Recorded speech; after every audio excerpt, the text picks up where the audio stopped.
디모데전서 5장 3절에서 16절까지 말씀입니다.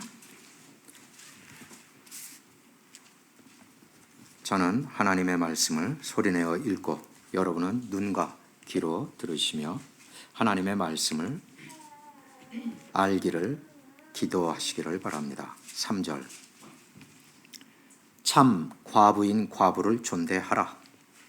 만일 어떤 과부에게 자녀나 손자들이 있거든 그들로 먼저 자기 집에서 효를 행하여 부모에게 보답하기를 배우게 하라. 이것이 하나님 앞에 받으실 만한 것이니라. 참 과부로서 외로운 자는 하나님께 소망을 두어 주야로 항상 간구와 기도를 하거니와 향락을 좋아하는 자는 살았으나 죽었느니라. 네가 또한 이것을 명하여 그들로 책망받을 것이 없게 하라. 누구든지 자기 친족 특히 자기 가족을 돌보지 아니하면 믿음을 배반한 자여 불신자보다 더 악한 자니라. 과부로 명부에 올릴 자는 나이가 60이 덜 되지 아니하고 한 남편의 아내였던 자로서 선한 행실의 증거가 있어 혹은 자녀를 양육하며 혹은 나그네를 대접하며 혹은 성도들의 발을 씻으며 혹은 환난 당한 자들을 구제하며 혹은 모든 선한 일을 행한 자라야 할 것이요 젊은 과부는 올리지 말지니 이는 정욕으로 그리스도를 배반할 때 시집가고자 함이니 처음 믿음을 저버렸으므로 정죄를 받느니라. 또 그들은 게으름을 익혀 집집으로 돌아다니고 게으를 뿐 아니라 쓸데없는 말을 하며 일을 만들며 마땅히 아니할 말을 하나니 그러므로 젊은이는 시집가서 아이를 낳고 집을 다스리고 대적에게 비방할 기회를 조금도 주지 말기를 원하노라. 이미 사탄에게 돌아간 자들도 있도다. 만일 믿는 여자에게 과부 친척이 있거든 자기가 도와주고 교회가 짐지지 않게 하라. 이는 참 과부를 도와주게 하려 함이라. 아멘. 하나님의 말씀이었습니다. 기도합니다. 아버지 하나님, 하나님 앞에 나오는 심령들마다 거짓됨이 없게 하시고 자기의 이익의 추구에 몰두하지 아니하게 하옵소서. 오직 예수님의 이름을 의지하여서 죄에서부터 노연하기를 원하게 하시되 내 안에 있는 생각, 내 몸에 남아있는 연약하여 선하지 못한 것들을 오직 주님의 이름으로 이와 같은 헛된 노력에서 벗어나게 하여 주시옵소서.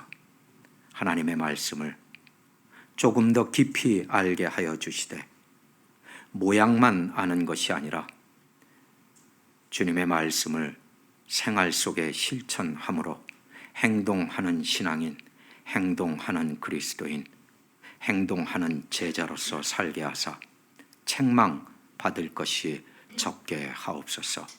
오늘 이 말씀도 우리를 위한 주님의 말씀이오니 이 말씀들이 우리의 심령에 부드러운 심령으로 변화하는 그 시작이 되게 하옵소서. 감사하며 우리 주 예수 그리스도 이름으로 기도했습니다. 아멘.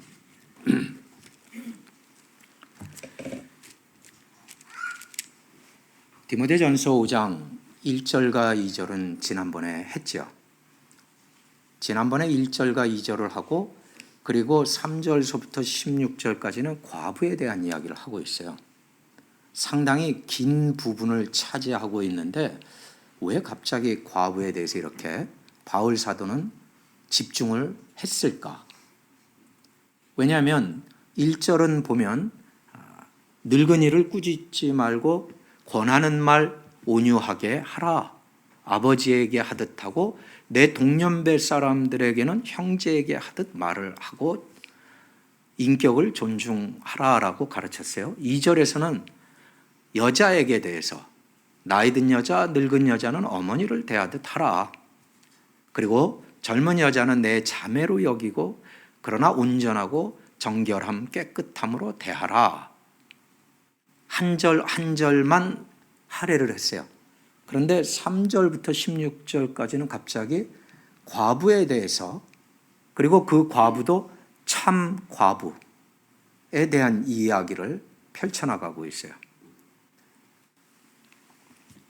여러분, 한 가정에 여러 세대가 살던 대가족 제도라고 한국에서 옛날에 불렀죠. 대가족 제도에서는 이런 현상들은 언제나 일어나요.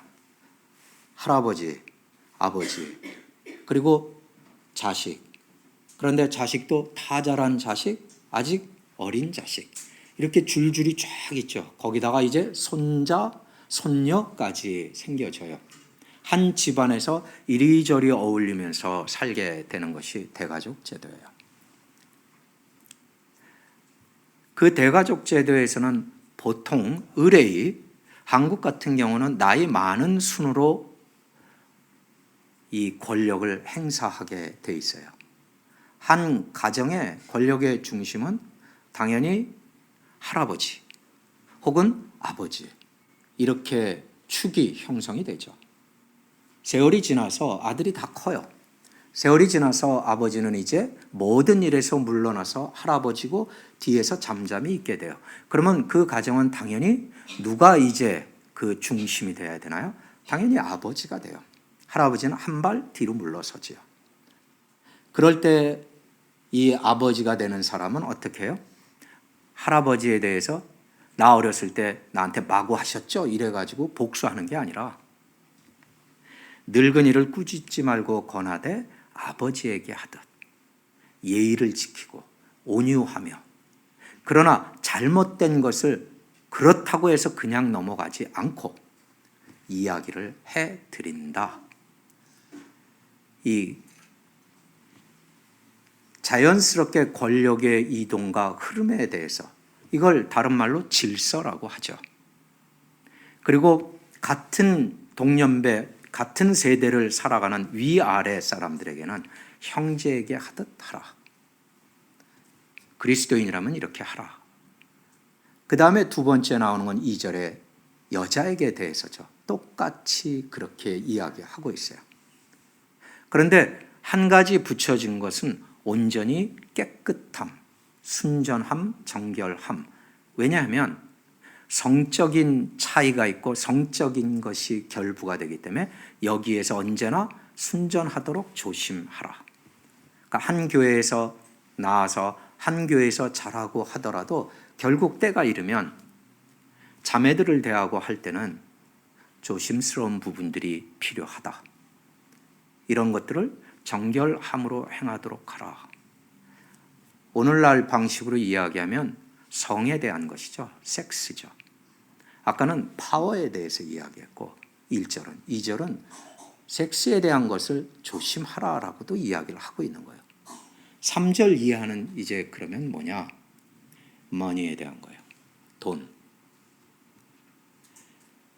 참 과부인 과부를 존대하는데 왜 물질이 결부가 됩니까? 우리가 시작할 때 대가족 제도였습니다. 예전에 한국은 이라고 얘기했어요. 그러면 이 편지가 쓰여지고 있었던 바울의 시대는 2000년 전의 시대죠. 2000년 전에 어느 땅 어느 세대의 사람들이든 가정의 모양은 대가족 제도였어요. 심지어 시족이라고까지 불리울 만큼 한 마을에 가면 한 마을에 다 그 성씨만 살고 있을 정도였으니까요. 대가족의 제도였다라는 거죠.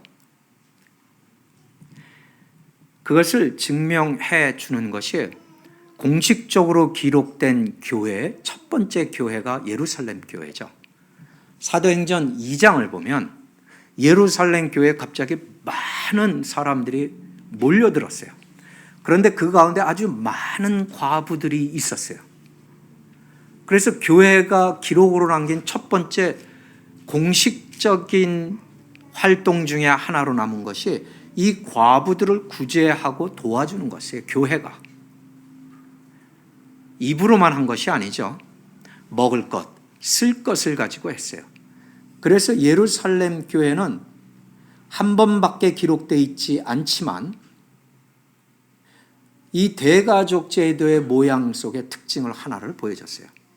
그 예루살렘 교회에 속한 사람들은 자기들의 재산들, 집이 두 채라면 한 채를 팔고 밭이 몇 마지기가 있다면 그 중에 일부를 띄어서 팔아서 그것을 교회로 가지고 와서 그 모여진 자원을 통해서 과부들 그리고 그 외에 다른 일들에 사용을 했어요. 거기에는 내 것, 네 것을 따지는 마음이 없었어요. 왜 그랬겠느냐? 하나님의 커다란 가족이라는 개념이 확실했었다라는 뜻이기도 해요. 그런데 그 이야기를 잘 알고 있고 그 이야기 속의 한 부분일 수도 있는 바울 사도는 오늘 이 이야기를 가지고 교회의 책임 중에 하나가 과부를 돌보는 것이다라는 거예요. 그러면 왜 이렇게 3절에서 16절까지의 긴 부분을 할애해서 과부에 대한 이야기를 썼습니까? 우리는 교회에서 가르치는 많은 교리들을 알고 있어요. 믿음으로 의로워진다. 이거 굉장히 중요하죠. 왜냐하면 이것 때문에 우리가 구원받음을 이해할 수 있게 되는 시작이었거든요. 이거보다 더 중요한 거 있을까요? 라고 질문해도 될 만큼 모든 사람들이 알아요. 우리들 중에 세례에 대해서, 세례에 대한 신학, 세례에 대한 성경의 가르침 모르는 사람 없어요. 그러면 믿음으로 의로워짐을 정말 깊이 이해하느냐? 그건 별개의 문제예요. 세례에 대해서 깊이 이해하고 있느냐? 별개의 문제예요. 구원은 인간의 의지로 되는 것이 아니라 하나님의 택하심에 있다라는 그 하나님의 택하심의 교리, 이것도 우리 알아요. 그런데 얼마나 아는가, 여기에 대해서는 각 사람이 달라요. 그 아는 정도가. 그래도 우리는 한 가지잖아요. 이거 참 중요한 가르침들이야 라는 것은. 그럼 상대적으로 과부에 대한 것, 과부를 이해하고 과부를 돌보는 것은 거기에 비하면 사소한 것일까?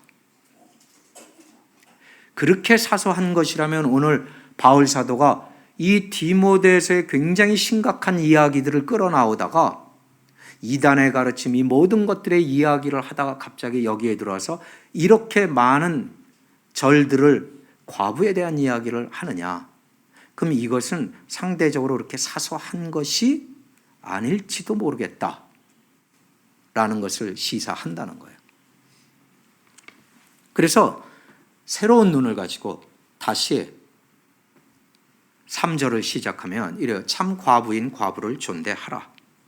만일 어떤 과부에게 자녀나 손자들이 있으면 그들은 마땅히 집에서 부모에게 보답하는 마음으로 이것을 지켜서 과부를 위해서 도와주고 살 수 있는 일정 부분을 알도록 하라. 왜 이런 것을 해야 되느냐? 이것이 하나님 앞에 받으실 만한 것이기 때문이다. 하나님이 좋아하시는, 기뻐하시는 일이다라고 이야기를 하고 있어요. 그렇기 때문에 교회가 가르치는데 먼저 자기 집 안에 노인이 있고 과부가 있다면 먼저 가정에서 자녀들이, 손주들이 돌봐라. 2000년 전에는 의료보험이 없었어요. 2000년 전에는 개인적으로 내가 늙어서 은퇴하면 이런 정도 돈이 필요하지라고 생각하고 미리 인슈런스를 들 수도 없었어요. 물론 국민연금 뭐 이런 거는 없었어요. 거기다가 2000년 전에 그런 것을 생각할 필요가 없었던 것이 평균 수명이, 인간의 평균 수명이 30대였어요. 그게 중세시대까지 와서 중세시대는 오히려 더 낮아져요. 비로소 40대로 들어오는 게 18세기였어요. 지금처럼 80세, 90세, 100세 살 거예요 이런 얘기를 하지 못하던 시대예요. 그렇기 때문에 이 30대 평균 연령을 가진 이유는 물론 전쟁 때문에 그랬어요. 수많은 전쟁으로 젊은이들이 나와서 많이 죽었어요. 전쟁이 많아지니까 어떻게 돼요? 질병들이 많아지죠. 전염병이 돌고, 그래서 일반 사람들도 병으로 인해서 위생적으로도 그때는 뒤떨어져 있었기 때문에 많이 죽었어요. 일찍 죽었어요. 그래서 평균 연령이 30대였어요. 그런데 놀랍게도 그때 당시에 100%라고 얘기할 수는 없겠으나 지금보다는 훨씬 더 대부분의 사람들이 결혼을 했어요. 훨씬 더 젊은 나이에. 왜냐하면 그게 사회적인 모습이었어요. 물론 그 이전에 가정을 주시고 결혼을 만들어 주신 분이 하나님이에요. 그러니까 인간은 결혼을 하는 것이 맞아요. 그럼에도 불구하고 지금보다 훨씬 더 그 절대 다수가 결혼해야 하는 이유 중에 하나는 생존이에요. 생존. 여자들은 자기 힘으로 살 수 없었어요. 왜요? 지금처럼 직장이 있었던 거 아니에요. 여자들이 일할 수 있는 영역이 거의 없었어요. 그리고 사회가 그런 필요를 느끼지도 않았었어요. 자연스럽게 여자들은 자라면 혼인을 하고, 혼인을 하면 가정을 일구어요. 가정을 일구해서 뭘 하냐? 아이를 낳아요. 아이를 낳으면 여자들은 바빠지기 시작해요. 대단히 바빠지기 시작해요. 아이를 낳고 아이를 키우는 것만 하지 않잖아요. 집안일을 다 해야죠. 거기다가 거기서 끝나는 게 아니에요. 남편의 뒷바라지도 해줘요. 그래서 아이가 자랄 때까지 거의 자기 시간이 없던 시대예요. 당연히 선택적이라기보단 생존적인 의미에서도 결혼은 굉장히 중요했어요. 그런데 놀랍게도 남자들이 전쟁터에 나가서 20대에 죽어요. 10대 후반에 죽어요. 30대 초반에 죽어요. 주변에 그런 남편들이 죽은 수많은 젊은 과부들이 많이 있었어요.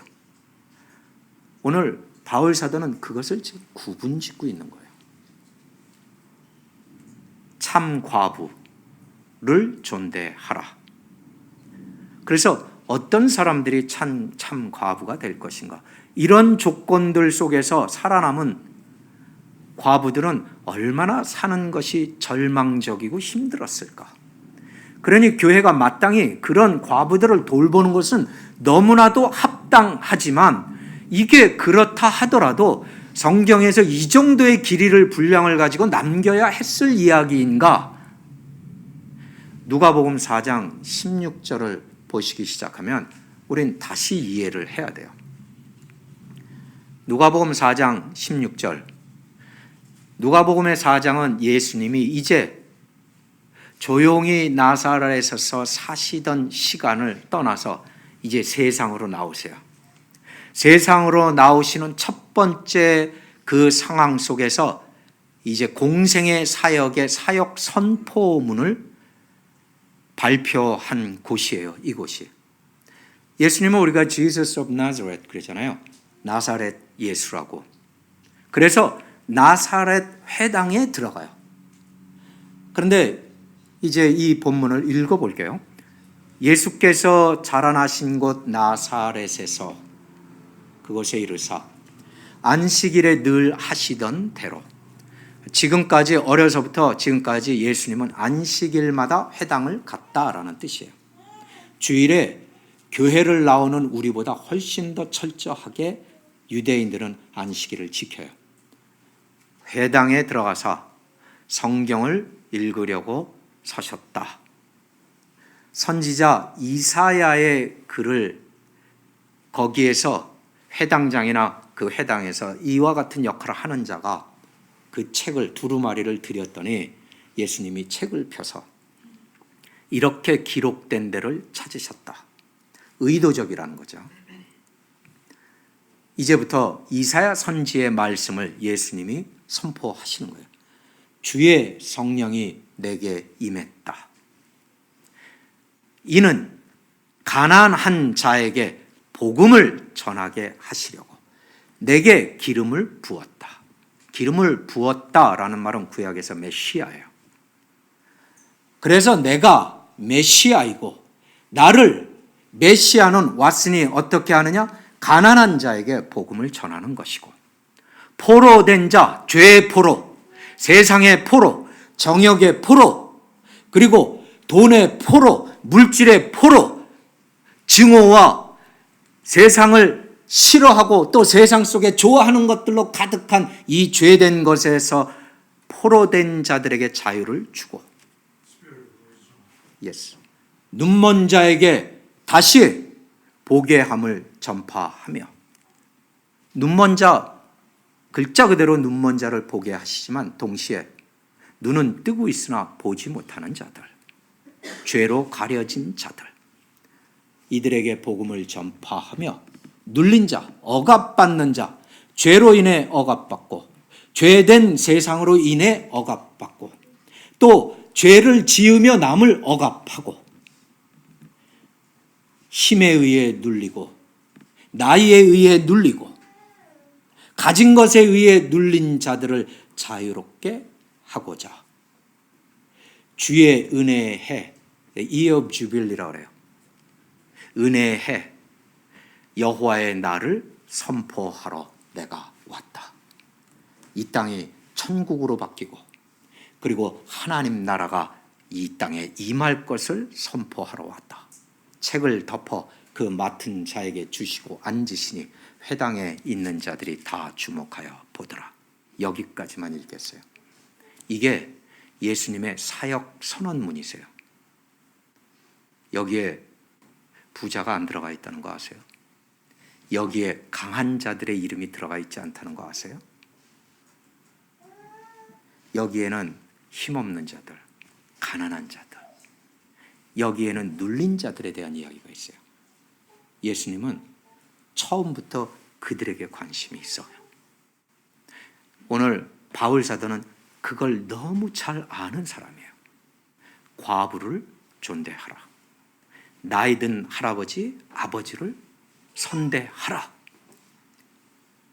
여성들을 돌보라. 보호하라. 당연한 이야기를, 그런데 이 세상에 당연하지 않은 이야기를 이야기하고 있어요. 그런데 그 의무에 대해서 이제 이야기를 해요. 교회는 돌본다. 그러나 4절, 만일 어떤 과부에게 자녀나 손자들이 있다면 그들이 먼저 이 과부를 돌보도록 하라. 그런데 참 과부는 이런 사람이다 하고 5절에 이어가고 있어요. 참 과부는 외로울 수밖에 없다. 과부잖아요. 함께 평생을 지내던 남편이 어떠한 연유로든 몇 년 전이든 떠났어요. 외롭지요. 그런 자는 하나님께 소망을 두어 주야로 항상 간구와 기도를 한다. 이런 사람은 참 과부예요. 교회에서 참 과부 아니면 참 나이 드신 분들을 찾고 싶으면 이런 사람이 이 말씀에 부합하는가를 찾아보시면 돼요. 누가 얘기해 줄 필요 없어요. 6절에 반면에 돈 많은 과부도 있나 보죠. 향락을 좋아하는 자는 살았으나 죽었느니라. 성경에서 죽었다라고 하는 것은 영적으로 죽었다라는 뜻이기도 해요. 7절에 네가 또한 이것을 명하여 그들로 책망받을 것이 없게 하라. 그런 경우에는 반드시 이야기를 해라. 누구든지 자기 친족, 특히 자기 가족을 돌보지 않으면 믿음을 배반한 자다. 그리고 그 경우라면 불신자보다 더 악한 것이다. 과연 이 이야기의 결론은 무엇을 이야기하는지 우리로서는 확실하게 선을 그어줄 수는 없어요. 믿음을 배반했다. 무슨 뜻일까?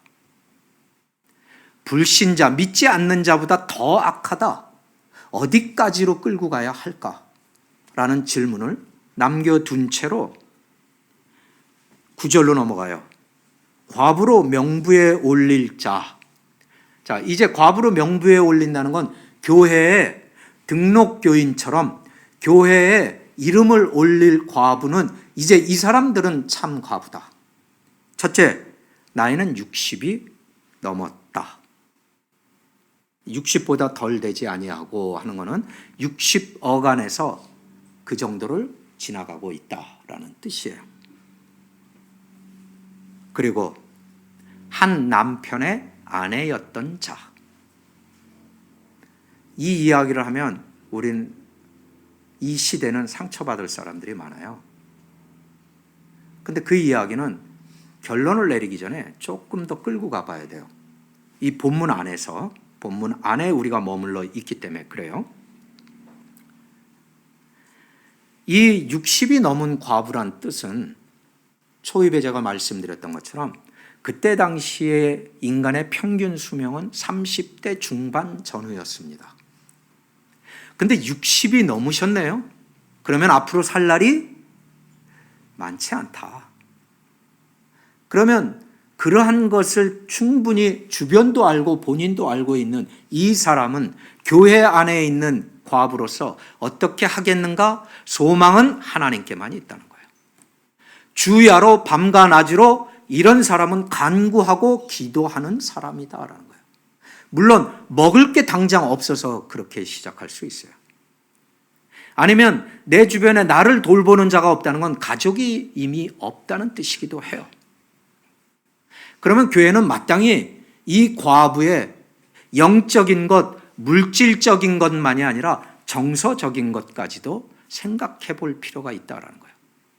말을 할 때도 한 번 더 생각하고 온유하게 이야기를 하고, 바른 것을 이야기하고 지적을 할 때도 그것을 훨씬 더 사랑을 가지고 이야기를 해야만 하는 대상이다라는 거예요. 그런데 한 남편의 아내였던 60이 넘은 그 과부에게는 이런 증거가 있어야 합니다. 그냥 되는 건 아니에요. 60이 넘었다고. 그리고 한 남편의 아내였다는 것만으로 되는 건 아니다. 10절. 이 안에서 대략 5가지 정도가 붙여져요. 선한 행실의 증거가 있어야 한다. 두 번째, 선한 행실의 증거는 외부 사람들이 이야기를 하는 거예요. 혹은 자녀를 양육하며, 결혼해서 아이를 가진 사람들은 다 자녀를 양육한 것을 누구나 했잖아요. 자녀를 양육하며, 혹은 나그네를 대접하며, 가정을 오픈하는 거죠. 나그네를 대접했다는 건. 혹은 성도들의 발을 씻으며, 성도들의 발을 씻었다는 건 그때 당시에 사람들이 대다수 신는 신발이 샌들 같은 것이기 때문에 길을 걷고 나면 발에 먼지가 끼는 건 당연해요. 더군다나 중근동 지방이라면 더 그렇고, 지중해도 가릴 것 없죠. 그때 당시에 신발은 오늘의 것과 많이 다르니까. 그렇기 때문에 성도들의 발을 씻긴다는 이야기는 복음을 전하고 믿음을 나누기 위해서 많은 곳을 다니는 복음 전도자라든지 주님의 제자들을 이야기하는 거예요. 그래서 이런 사람들의 발을 씻어줬다는 거예요.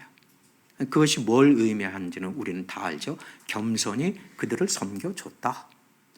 혹은 환난 당한 자들을 구제하고, 혹은 모든 선한 일을 행한 자라야 할 것이다. 이런 사람들이 교회가 돌봐야 할 참 과부다. 그리고 11절이 나와요. 젊은 과부는 올리지 말아라.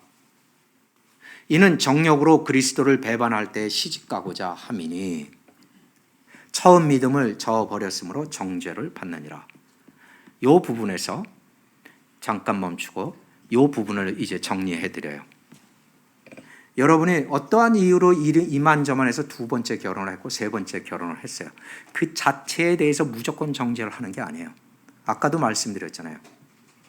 내가 20살 된 새내기인데 남편이 전쟁에 나갔어요. 그래서 어떻게 했어요?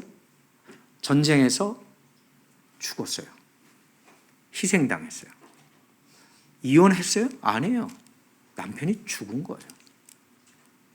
바울 사도는 여기에서 그래서 뭐라고 이야기를 하냐면 이런 젊은 여자들은 재혼을 해라 라고 말을 하고 있어요. 그런데 자기가 나는 그리스도만 이렇게 됐으니 그리스도만 섬길게요 라고 하다가 젊기 때문에 결국은 여러 가지 이유로 결혼할 때가 오면 네가 처음에 한 이야기를 결국 배신해야 하지 않겠느냐. 이런 사람들은 과부라고 하지 마라. 너희는 가서 시집을 가고 가정을 다시 꾸리라. 왜 그래요? 아까 이야기한 것 중에 10절에 보면 두 번째 것이 있어요. 자녀를 양육하며. 이것이 왜 참 과부의 조건 중에 하나가 되는지를 우리 조금 더 들어갈 수 있게 돼요. 시집을 가면, 결혼을 하면 보통 통상적으로는 어떻게 돼요? 아이가 생기죠. 아이를 낳으면 아이를 키워야죠. 여자가 어떻게 돼요? 시간이 온통 거기에 다 뺏겨요. 21세기는 달라요. 많은 여자들이 아이가 생겨도 밖에 나가서 일을 해요. 일을 해서 돈을 벌어서 보태려고 하지만 사실 잃는 것이 있다는 건 계산하지 않는 것 같아요. 돈을 번 만큼 아이는 집에 혼자 남겨지면 혼자 있을 수 없으니까 우리가 차일드 케어를 보내죠. 차일드 케어를 보내기만 하나요? 또 그 이후의 시간에 또 다른 사람 손에 맡겨야 할 가능성도 높아져요. 이런저런 지출들이 늘어나요.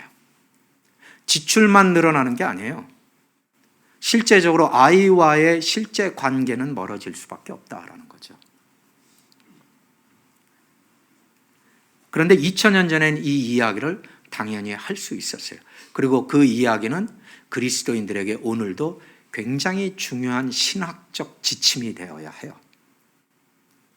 돈을 더 벌어서 빠르게 돈을 모아서 빠르게 집 한 칸을 마련할 것이냐, 아니면 좀 더디지만 천천히 가면서 가정에 대한 하나님의 가르침을 더 확실하게 이행을 할 것이냐. 이런 각 사람의 개인의 신앙의 결단이 필요한 부분이기도 해요. 왜 젊은 사람들이 다시 재혼을 해야 되는가? 그리고 또 못된 남자를 만나가지고 내가 이혼을 하자는 게 아니에요. 남편이 일방적으로 이혼을 했을 수도 있어요. 그럼 어떻게 돼요? 그대로 있지 말아라. 젊지 않느냐? 가정을 꾸려라. 아이를 낳아서 길러라. 애를 양육하라. 그것뿐이냐? 집안을 다스려야 하지 않겠느냐? 라고 이야기를 하는 거예요. 이 14절을 보시면 그러므로 라고 이야기를 해요. 결론이죠. 젊은이는 시집가서 아이를 낳고 집을 다스리라. 집을 다스린다는 게 무슨 뜻이에요? 집안의 모든 일을 책임지고 자신이 하는 거예요. 그런데 거기에 남편은요? 당연히 남편도 돌보잖아요. 남편 돌보는 게 또 얼마나 큰 일입니까? 여자에게는, 젊은 여자에게 그러면 시간이 없어지는 건 마땅하다는 거예요. 바쁘다는 거예요. 바쁜 이유 한 가지가 어떻게 되느냐? 원수에게 파고 들어와서 너의 가정을, 네가 섬기는 교회를 비방할 기회를 조금도 주지 않기를 내가 원하노라. 13절을 보시면 젊은데 집이 좀 살아. 남편이 죽었던 혹은 이혼을 했던 어떤 이유로 혼자가 됐어요. 나이는 적당히 젊어요. 힘도 있어요. 돈이 많은 건 아니지만 밥은 먹을 수가 있었어요. 그러면 그들은 어떻게 되느냐? 시간이 남아요. 시간이 남는 그들은 뭘 하느냐? 집집마다 방문을 시작한다. 여론을 조성하고 쓸데없는 말을, 바빠서 안 만났으면 안 했을 말, 못했을 말들을 하게 되고, 그런 말들이 생기면 일이 생기고 사건이 만들어지고 마땅히 아니할 말을 한다. 왜 이 말이 여기 있어요? 이 에베소 교회 디모데전서 1장에서부터, 아니 디모데 전후서를 쓴 바울의 이유가 어디에 있었어요? 교회에 은근히 거짓 교사가 들어왔다. 사탄의 하수인들이 들어왔는데 그들이 가르침을 시작했는데 예배 시간에는 못할 거 아니에요. 어떻게 해요? 주중에 남는 시간에 남는 시간이 있는 사람들 하나씩 하나씩 불렀어요. 그러면서 우리 같이 성경 공부합시다. 우리 같이 교회를 위해서 기도합시다 하고 모였어요. 그래서 어떻게 해요? 하나씩 가르쳤어요. 이들이 들어보니까 새롭고 좋아요. 집집마다 다니면서 내가 최근에 어디에 갔다 왔는데, 사경회를 갔다 왔는데, 부흥회를 갔다 왔는데 이런 걸 들었거든. 확인도 하지 아니하고 그것을 듣고 그것이 옳다, 좋다라고 믿었어요. 그리고 교회 집집을 방문하면서 이런 것들을 전하기 시작했어요. 그것이 디모데서가 탄생한 계기예요. 그래서 바울 사도가 뭐라 했어요? 디모데에게 가르치라. 하나님의 말씀으로 가르치라.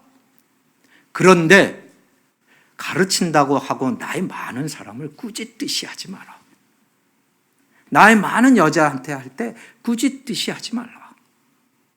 보다 더 온유하고 보다 더 권면하는 마음으로 하라.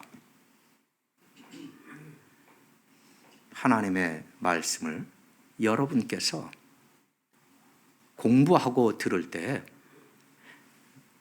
내 마음에 맞는 것을 듣고 싶습니까? 그건 바로 그 거짓 교사들이 그걸 찔러준 거예요. 그것이 문제였다는 걸 알아요. 젊은 여인들은 가서 재혼을 하라. 그리고 아이를 낳고 양육하라. 네 인생에 하나님이 주신 것들에 보람 있고 가치 있는 것들을 하나씩 세워가라. 그러므로 대적에게, 원수에게 비방할 기회를 주지 말아라. 만일 믿는 여자가 과부 친척이 있다면 자기가 도와주라. 교회가 짐지지 않게 하라. 이는 참 과부를 도와주게 하려 함이라. 물질로 도우라는 거예요. 여기엔 돈이 필요하죠. 나도 조금밖에 없지만 그 조금 있는 것조차 나누어야만 한다라는 거죠. 참 과부. 그러니까 젊은 여자들은 가짜 과부다 그렇게 이야기를 지금 사도 바울이 하는 게 아니에요. 과부로 남아있지 말고 가서 가정을 꾸려. 가정을 시작해. 그런데 하나님의 뜻 안에서 하나님의 말씀을 살도록 해라. 왜냐? 이 가정에서 자란 아이들이 훗날 하나님을 예배하느니라.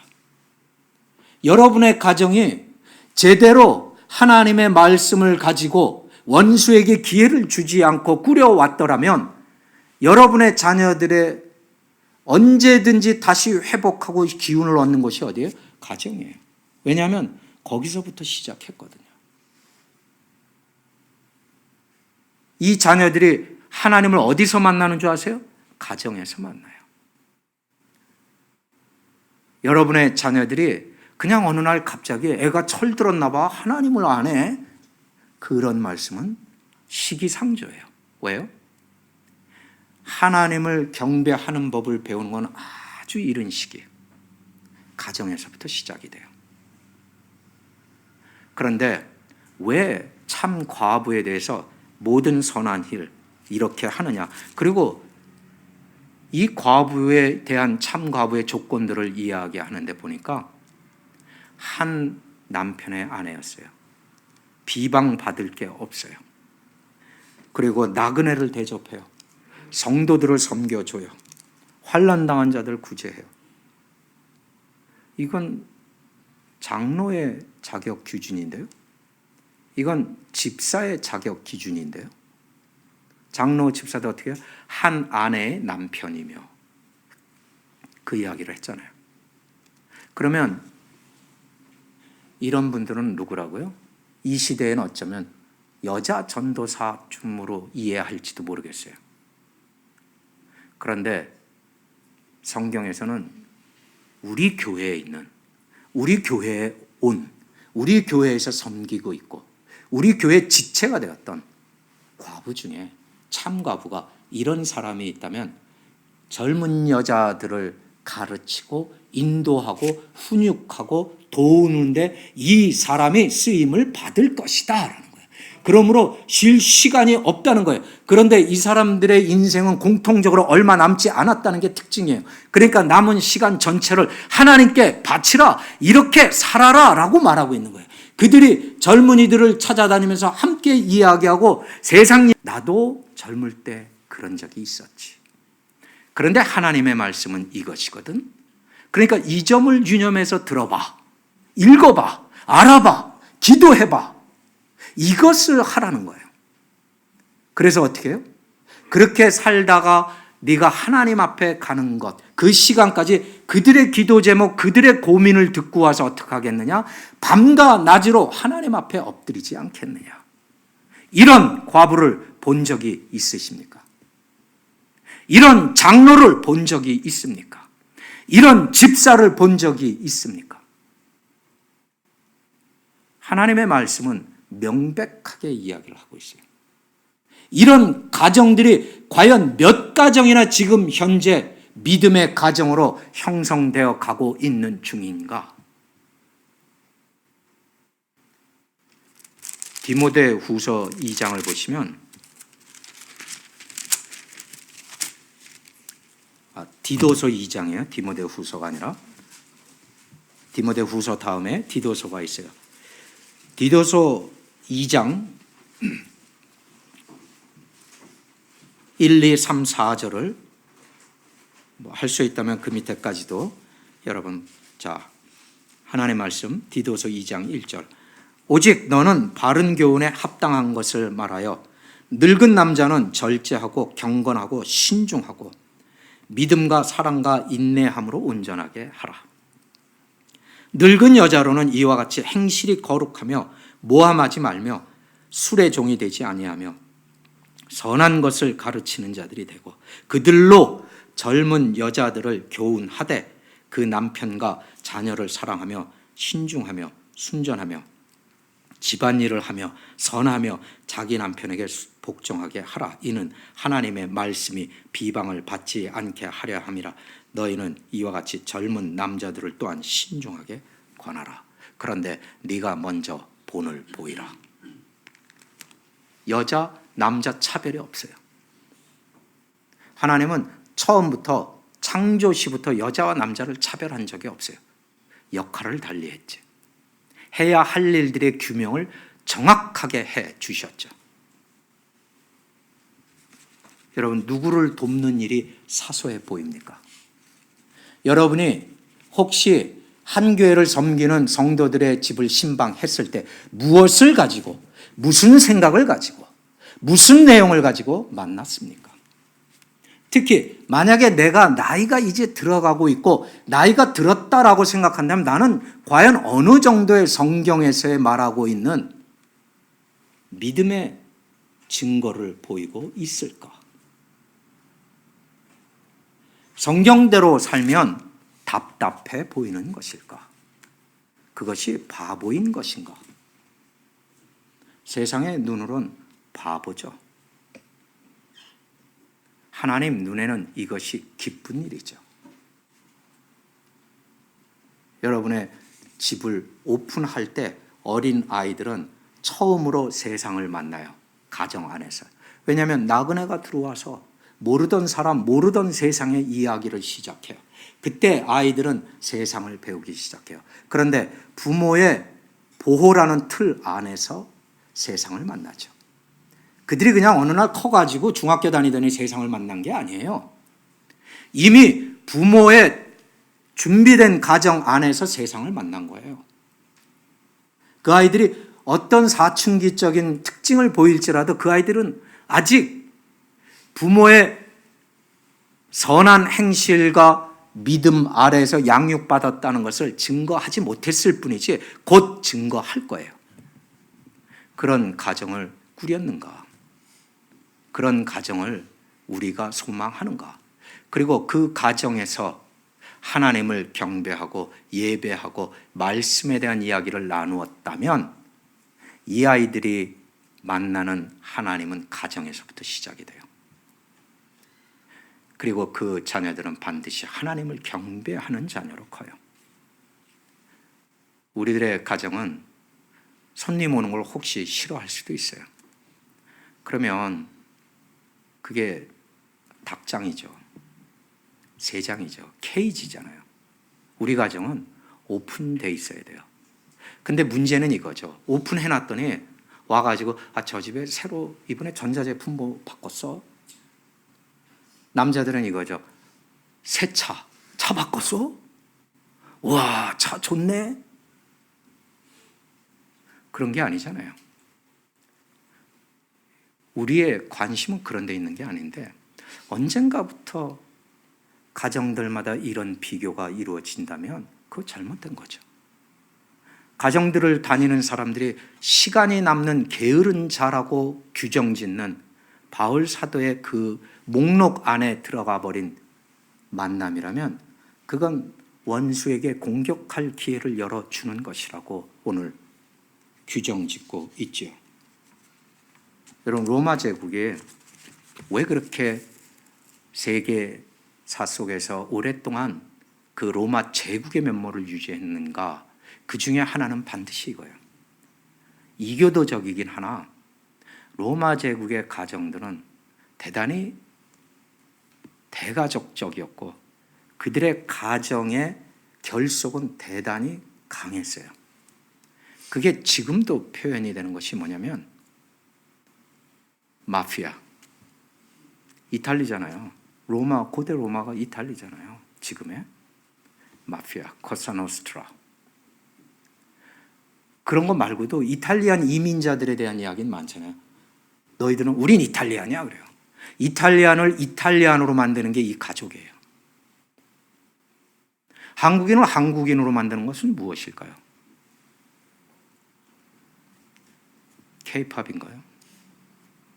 나쁘다고 얘기하는 게 아니에요. 그게 특징적이라면 K-팝이 아니 되고 하나님을 찬양하는 민족으로 바뀌면 참 좋겠지만 그건 저의 개인적인 소망이고 여러분의 가정은 과연 어떤 특징을 가지고 있을까요? 여러분의 가정은 그리고 교회 안에서의 과부, 교회 안에서 나이 드신 분들의 집은 어떻게 해야 할까? 젊은이들이 가서 잔디를 깎아주고 가끔 가서 청소도 해드리고 또 여성들은 과부를 찾아가서 장도 봐드리고 심부름 해드리고 돌보는 방식은 많아요. 눈이 어두워서 더 이상 안경도 소용없을 정도가 됐어요. 가서 성경을 읽어드리고 우린 뭐하고 있었을까요? 왜 개인적으로 지난 28년 동안 교회를 섬기면서 이런 과부, 이런 노인들, 이런 은퇴한 장로들을 만나는 건 어려웠을까? 우리 교회는 반드시 가난한 자들을 돌보는 교회가 되어야 됩니다. 그 중에 늙은 과부, 신실한 과부들이 있는 축복받은 교회가 되기를 원합니다. 지금 당장 안 되면 30년 후에는 반드시 될 거예요. 왜냐하면 우리 여기 앉아 계신 분들이 다 30년 후에는 60쯤 됐을 거거든요. 이분들이 그렇게 사시면 돼요. 또 오는 젊은 세대를 도와주고 가르치고 인도하고 그들을 위해서 아침 저녁으로 기도하는 그런 과부들이 계신 교회, 그런 장로들이 계신 교회, 그런 집사들이 있는 교회. 여러분은 여러분의 가정을 통해서 하나님의 축복을 받으시는 분들이 되기를 주님의 이름으로 축원합니다. 기도합니다. 하나님께서는 교만한 자를 꺾으시고 산들을 낮추시고 초장을 광야로 변하게도 하시지만 21세기의 핵가족을 지난 이제는 해체돼 버린 가족의 시대에 교회마저도 이러한 시대와 문화에 휩쓸려서 정신을 차리지 못하는 이 시대, 다시 교회는 나이든 자들을 돌보는 장소가 되게 하시고, 교회는 보다 더 큰 가족으로, 하나님의 가족으로서 과부를 돌보게 하여 주시되, 과부는 이 교회를 섬겨 죽는 날까지 하나님을 바라보게 하옵소서. 이 교회가 훗날 그런 교회 되게 하옵소서. 이 교회 가정들마다 그런 가정들 되게 하옵소서. 그것이 하나님 나라가 이 땅에 오는 더 빠르고 더 큰 기쁨의 지름길인 것을 믿사오니, 믿음을 배운 대로 실천하는 성도들로 차고 넘치는 축복의 교회 삼아 주시옵소서. 감사하여 우리 주 예수 그리스도 이름으로 기도했습니다. 아멘.